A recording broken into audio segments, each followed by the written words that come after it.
এবার পুজোয় বাঁকুড়ার টেরাকোটা গ্রামের শিল্পকর্ম দিয়ে সেজে উঠবে ছত্তিশগড়ের একটি পুজো মণ্ডপ। বাঁকুড়ার পাঁচমুড়া গ্রামের টেরাকোটার শিল্প এই জেলার এক ঐতিহ্য এবং বিখ্যাত। এই জেলার নাম করলেই আগে মনের মধ্যে ভেসে উঠবে টেরাকোটা এবং ডগরার শিল্পের কথা। বাঁকুড়ার এই পাঁচমুড়া গ্রাম থেকে বিভিন্ন সময় দেশ বিদেশে পাড়ি দিচ্ছে টেরাকোটার কাজ। এই গ্রামেই তৈরি হয় মাটির বিভিন্ন রকমের মূর্তি, পুতুল, স্ট্যাচু ও হাতিঘোড়া। এই মাটির জিনিসগুলিকে পুড়িয়ে এর নাম হয় টেরাকোটা। ব্যস্ত তো থাকবোই, কারণ যেহেতু 3-4টা পুজো প্যান্ডেলের কাজ। হ্যাঁ, সেহেতু তারপরে এই বর্ষার মরশুমে মানে কাজ আমাদেরকে এমনিতেই অনেক থামিয়ে দিয়েছে, কারণ যেহেতু আমাদের এইসব মাটির জিনিসের ক্ষেত্রে প্রচুর পরিমাণে জায়গা লাগে, তাহলে সেরকম পর্যাপ্ত পরিমাণের জায়গা নেই। বাঁকুড়া জঙ্গলে ঘেরা প্রত্যন্ত একটি গ্রাম পাঁচমুড়া। এই গ্রামকেই বলা হয় টেরাকোটার গ্রাম। এখানে তৈরি হয় মাটির বিভিন্ন রকমের জিনিসপত্র। সারা বছর এই গ্রামে টেরাকোটার কাজ চললেও শিল্পীরা এই দুর্গাপুজোর আশাতেই দিন গুনে। এই পুজোতে সারা বছরের রোজগারের আশায় থাকেন শিল্পীরা। প্রত্যেক বছরের মতো এই বছরও পুজোর বরাত পেয়েছেন শিল্পীরা। তবে প্রকৃতির কাছে থমকে যাচ্ছেন তারা।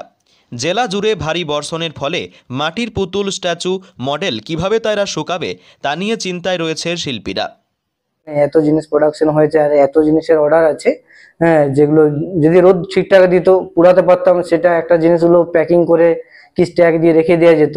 কিন্তু এই ওয়েদারে এতটুকুনো মাটির জিনিস শুকনো হচ্ছে না, সবকে জিনিসকে এক জায়গায় মানে বিভিন্ন জায়গায় ছড়িয়ে ছিটিয়ে আছে। সেটাই একটা মূল সমস্যা।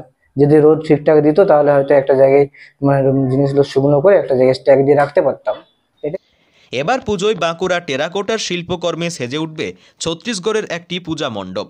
টেরাকোটা গ্রামের শিল্পীরা 4 জায়গায় পুজোর বরাত পেয়েছেন: আরামবাগ, বিষ্ণুপুর, শ্রীরামপুর ও ছত্তিশগড়। ব্যস্ততা তুঙ্গে শিল্পীদের। এখন তারা একেবারে দিনরাত করে কাজ করছেন।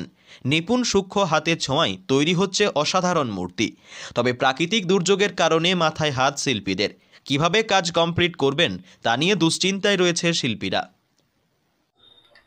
এবছর একটা যাবে ছত্তিশগড় যাবে, একটা আরামবাগ যাবে, আর একটা হচ্ছে শ্রীরামপুর যাবে, আর একটা বিষ্ণুপুরের কিছু জিনিস আছে আর কি, যারা ঘোড়া ঢোড়া এইসবগুলোই আছে, বড় বড় ঘোড়া আছে। ছত্তিশগড়ে যাচ্ছে আপনার শুধু ফিগার, যেগুলো আপনার মিউজিক ডল হয় না, বিভিন্ন সাইজের, 1 ফুট, 9 ইঞ্চি, 6 ইঞ্চি, এইসবগুলোই মূলত যাচ্ছে ছত্তিশগড়ে। পাঁচমুড়া গ্রামে এখন শিল্পীদের পাশাপাশি পরিবারের সকলেই হাত লাগাচ্ছেন এই কাজে।